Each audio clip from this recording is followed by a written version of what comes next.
Hello everyone, my name is Amber Hernandez. I will be describing the two categories conflicts fall into. In every marriage, there is some sort of conflict, whether it be something minor like forgetting to do the dishes, or major if a couple has two different emotional styles. These two conflicts are called solvable and perpetual. Solvable conflicts is in the name itself, solvable.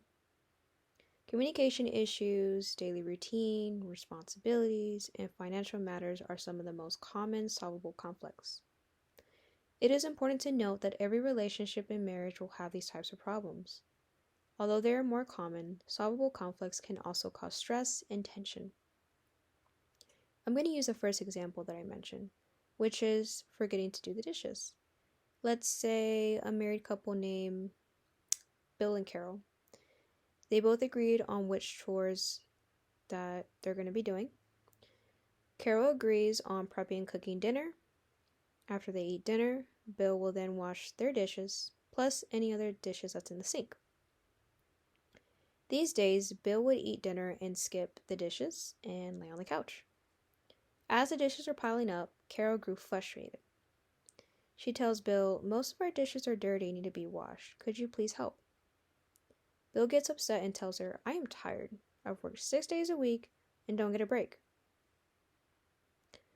Carol then tells him, "Well, didn't we agree that I would cook and you would wash the dishes?"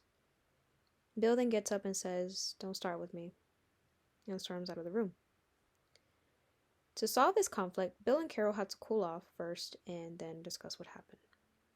So the next day, Bill did admit that he was overworking himself. He tells Carol he just wants stability and wants to earn extra money for both of them. Carol felt bad for lashing out at him the night before and tells him she is sorry. After Bill spoke, she says that she still has to work and then come home to cook. She feels that Bill isn't aware that she is just as tired as him and doesn't want to worry about dishes. Bill heard her out and also apologized for creating more work for her. Home should be a place to relax, so they agreed on a couple things. Bill will have Saturdays and Sundays off. So instead of cooking, Carol and Bill will order takeout or go out to eat on the weekends. This would give Bill much needed rest. He will then be able to have more time to wash the dishes, and Carol wouldn't have to cook so often. Again, this would be a solvable problem. The second type of conflict is perpetual. Perpetual is more complex, and in most cases, will be an ongoing problem. If these problems don't get resolved or improved, it could potentially lead to gridlock. Gridlock is when a perpetual conflict affects your relationship with your partner. Both partners become resentful, and most of the time, the issue becomes unhealthy. A second example I mentioned is emotional styles.